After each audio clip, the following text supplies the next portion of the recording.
Today I'm going to make some baked pumpkin donuts. I'm going to start by adding 1 cup of sugar to my bowl, 1/3 a cup of plain Greek yogurt, 3 tablespoons of vegetable oil, 2 large room temperature eggs, and 1.5 cups of pumpkin puree. And that is the pumpkin puree that I made a couple of videos ago.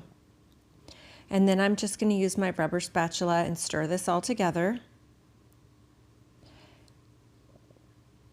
And I almost forgot vanilla, about a teaspoon or so, but you know I never measure.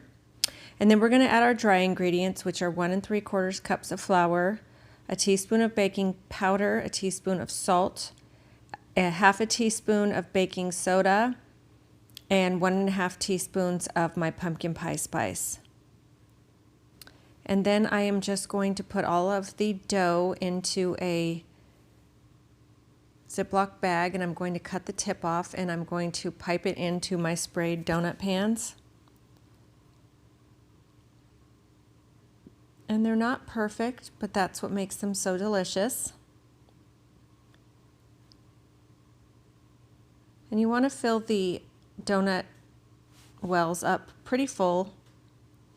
And then I did have excess batter, so I'm going to go ahead and use my donut hole pan as well.